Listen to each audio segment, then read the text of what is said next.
Ultimately, we believe that influencer marketing is one of the most valuable or value-rich channels in marketing right now in 2022, and it has been for the last 5 or 6 years.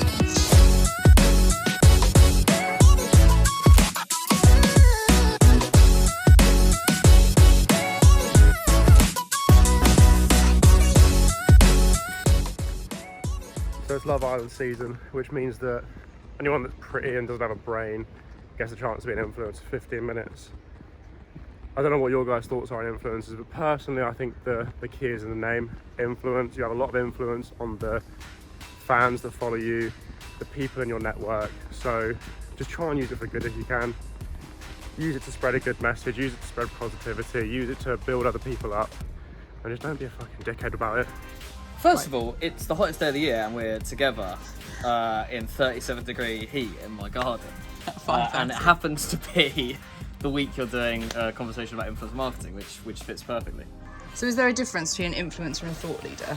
I don't know. I think that when we first came onto the scene, 2015, and we were doing it for a couple of years before that, influencer as a term really wasn't a thing. And then over the last 6 to 7 years, there's been all sorts of different terms that have been used. You've had influencer, you've got creator, you've got thought leader, and I'm not really sure where they sit when it comes to following. Normally because we don't really care about the following, we care about all the metrics of the at the bottom of the funnel. Really is what our business is really focused on for brands. Is like, what do these influencers, creators, or thought leaders actually produce value-wise for brands in the way of clicks, in the way of downloads, in the way of sales, trackable ROI. And ultimately, we believe that influencer marketing is one of the most valuable or value-rich channels in marketing right now in 2022, and it has been for the last 5 or 6 years.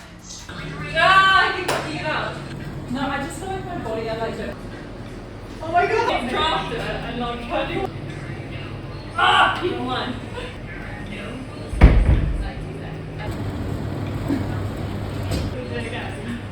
Yeah. Oh shit, sorry. That was so you did it. 6 hours later. You know what I keep saying about like the ROI on TikTok? I would like, what, take 32?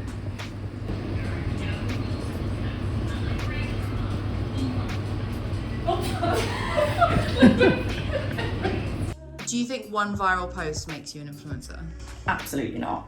No way. No, influencing is such a different kettle of fish than one viral post. Influencing is consistency and commitment and growth and content creation and learning and collaboration. There is so much else that creates a creator or an influencer than just one viral post. In theory, everyone could go viral, so that doesn't make everyone on the planet a creator. It's how you, if your catalyst to your career is one viral post, that's great, and then it's how you go forward with that and how you blossom your channel to be an influencer.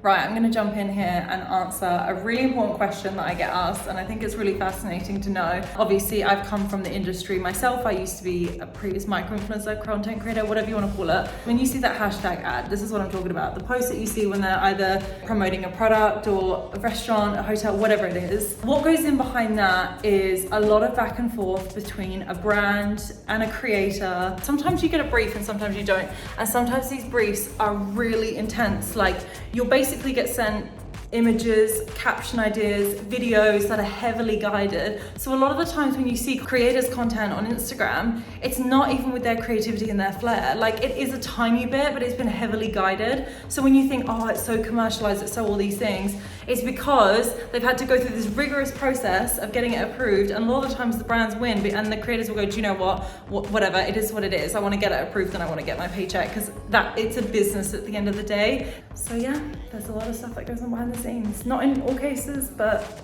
in some, and it's really long and it's really boring. That's one of the reasons why I left.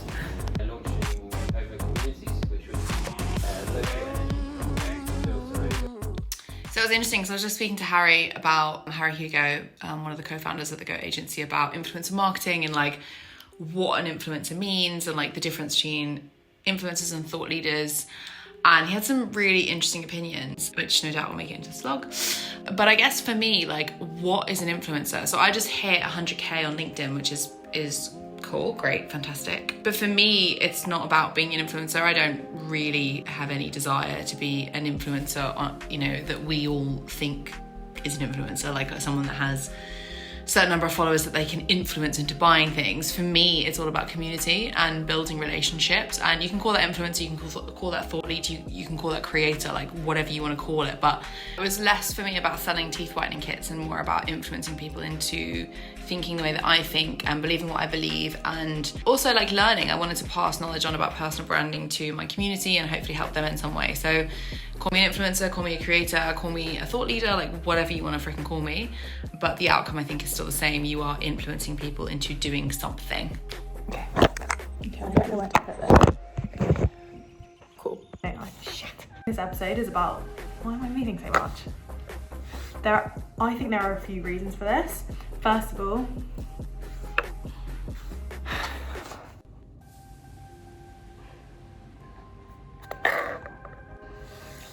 another one follow. So she. Anyway, one breath.